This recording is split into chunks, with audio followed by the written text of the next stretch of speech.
بسم اللہ الرحمن الرحیم۔ اسلامیات لازمی کلاس 9th،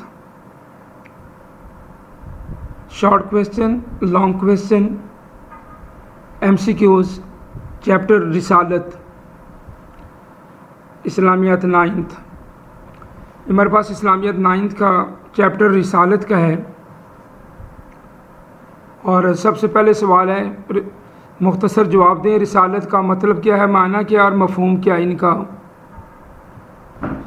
تو ہم نے ان کا مفہوم لکھنا ہے کہ پیغام پہنچانا، دینی اسلام رسالت ان منصب کو کہا جاتا ہے جس پہ رسول فائد ہو کہ اللہ کے احکام اللہ کے مخلوق تک پہنچاتا ہے۔ آگے سوال دوسرا ہے کہ رسالت کی ضرورت اور اہمیت کو بیان کریں۔ تو توحید کے بعد رسالت کا نمبر آتا ہے۔ اللہ تعالیٰ کے جو انبیاء ہوتے ہیں یہ اللہ کا پیغام اللہ کی مخلوق تک پہنچاتے ہیں، اور ہر مسلمان کا ایمان لانا ضروری ہے کیونکہ یہ بنیادی عقائد میں سے ہے۔ آپ اس کو ایک دو بار پڑھ کے اپنے الفاظ میں لکھ دیں، یہ ضروری نہیں ہے جو لکھا ہوا آپ ایز اٹ از اس کو رٹا لگائیں یاد کریں، یہ ضروری نہیں ہے۔ آپ اس کو پڑھ کے اپنے الفاظ میں لکھ دیں، یہ بھی ٹھیک ہے۔ ختم نبوت کے بارے میں قرآنی آیت کا ترجمہ لکھیں، یہ قرآنی آیت ہے، آپ اس کا ترجمہ لکھ دیجئے۔ عربی لکھنے کی ضرورت نہیں ہے، یہ ویسے ہی ہم نے ساتھ لکھا ہوا ہے، صرف آپ ترجمہ لکھ دیجئے گا، دیٹ ول بی انف۔ آگے چلتے ہیں۔ حضور پاک صلی اللہ علیہ وسلم کی کوئی سی دو خصوصیات بتائیں رسالت کی۔ ایک تو کاملیت ہے کہ دین مکمل ہو گیا آپ پہ، جیسے یہ قرآنی آیت ہے، یہ نہ بھی لکھیں تو اتنا بھی کافی ہو جائے گا۔ دوسرا جامعیت ہے، آپ کی جو نبوت ہے پوری جامع ہے، سب کے لیے ہے، کسی ایک کے لیے نہیں ہے، پوری امت کے لیے، قیامت تک کے لوگوں کے لیے ہے۔ عقیدہ نبوت، ختم نبوت کے بارے میں ایک حدیث کا ترجمہ بیان کر دیں۔ تو اللہ کے نبی صلی اللہ علیہ وسلم نے فرمایا، یہ حدیث اللہ کے نبی کی، اور اگر آپ اتنا بھی لکھ دینا، یہ نیچے والا جو حدیث کا آخری حصہ ہے کہ اللہ کے نبی نے فرمایا میں آخری نبی ہوں، میرے بعد کوئی نبی نہیں ہے۔ قال رسول اللہ صلی اللہ علیہ وسلم انا خاتم النبیین لا نبی بعدی، یہ بھی کافی ہو جائے گا۔ اور آپ نے صرف ترجمہ لکھنا، عربی کی لکھنے کی ضرورت نہیں ہے، نہ ان کی ریکوائرمنٹ ہے۔ تو یہ مختصر ترجمہ آپ لکھ دیں تو آپ کو یاد رہ جائے گا ختم نبوت کے بارے میں۔ اس کے بعد ہمارے پاس جو ہیں وہ لانگ کویسچن آتے ہیں، تفصیلی سوالات جن کو کہتے ہیں۔ پہلا سوال یہ تھا کہ انبیاء رسالت کی خصوصیات یا انبیاء کی خصوصیات۔ تو اس میں پہلی بشریت ہے کہ اللہ تعالیٰ نے تمام انبیاء علیہ السلام کو انسانوں کی رہنمائی کے لیے انسان بنا کے بھیجا، فرشتے یا جنات نہیں تھے، ان کو اسپیشل قسم کے، خاص قسم کے اوصاف دیے دے۔ انبیاء کے اوصاف جو ہیں دوسروں سے بہتر تھے، لیکن فرشتے نہیں تھے۔ پہلی ان کی خصوصیت یہ ہو گئی۔ اور اس کے بعد جو ہے آگے امانت ہے۔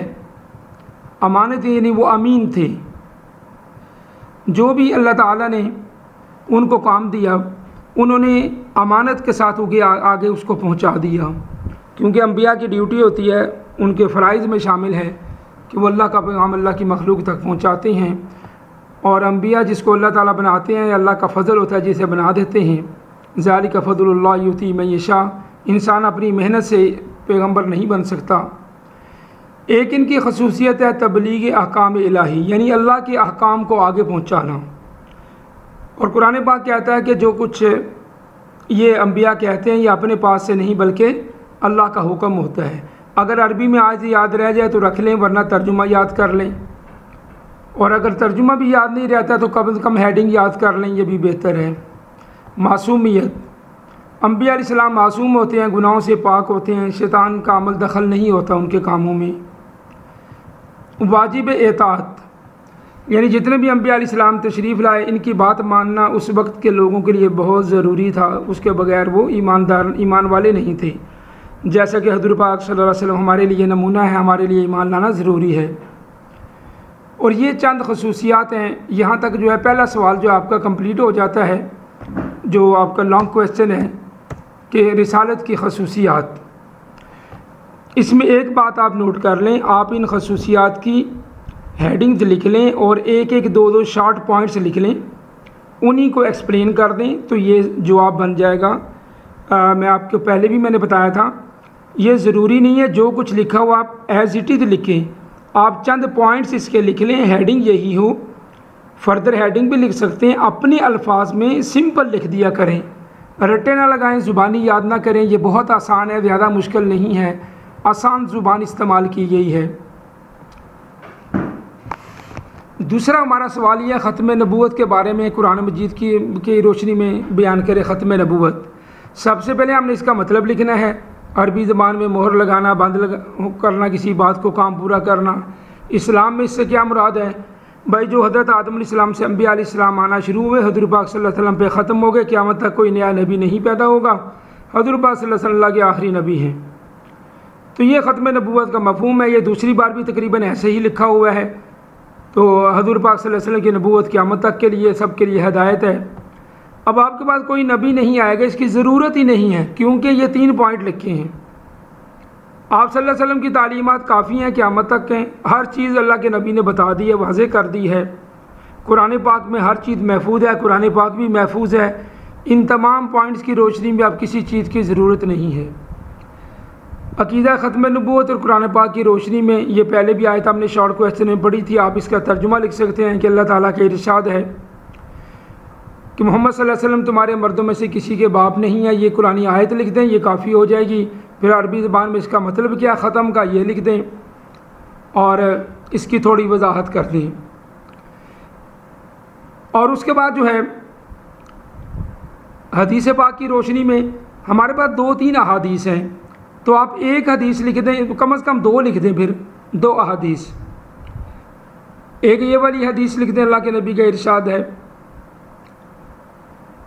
بنی اسرائیل کی رہنمائی انبیاء کرتے تھے، جب ایک نبی وفات پاتا دوسرا نبی جانشین ہوتا، مگر میرے بعد کوئی نبی نہیں ہے۔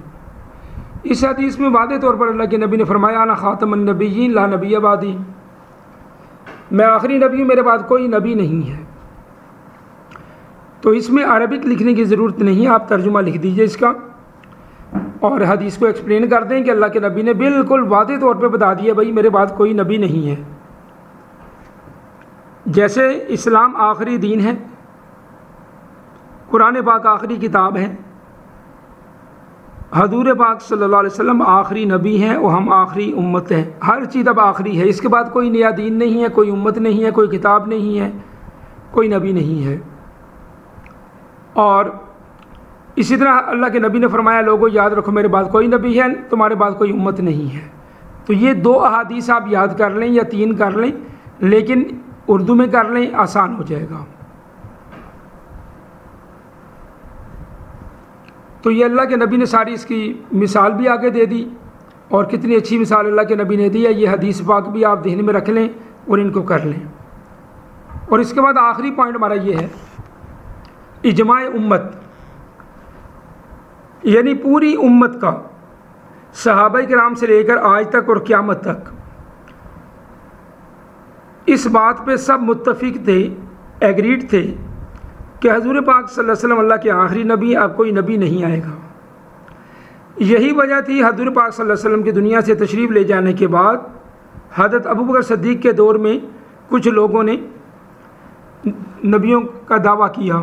ان کے نام لکھنا ضروری نہیں ہے، یہ جو نام لکھے ہیں یہ لکھنے ضروری نہیں ہے، آپ صرف حوالہ سے سکتے ہیں چند لوگوں نے جھوٹے نبی ہونے کا دعویٰ کیا، ان کے نام آپ کو یاد نہیں ہوں گے، ضروری نہیں ہے۔ اور حضرت ابوبکر صدیق نے ان کے خلاف جہاد کیا جس میں بہت سارے مسلمان شہید ہوئے، لیکن یہ فتنہ انہوں نے ختم کیا، کیونکہ تمام لوگوں کو اس بات پہ اتفاق تھا اب کوئی نیا نبی نہیں آئے گا۔ تو اللہ کے نبی آخری نبی ہیں، قیامت تک ہم سب کا اس پہ ایمان ہو کہ حضور پاک صلی اللہ علیہ وسلم اللہ کے آخری نبی ہیں۔ کوئی بھی اگر یہ دعویٰ کرے گا تو وہ کذاب اور جھوٹا ہوگا، نبوت کا کوئی نیا نبی پیدا نہیں ہوگا، اللہ کے نبی آخری نبی ہیں۔ اللہ رب العزت ہمیں ان پر عمل کرنے کی توفیق عطا فرمائے۔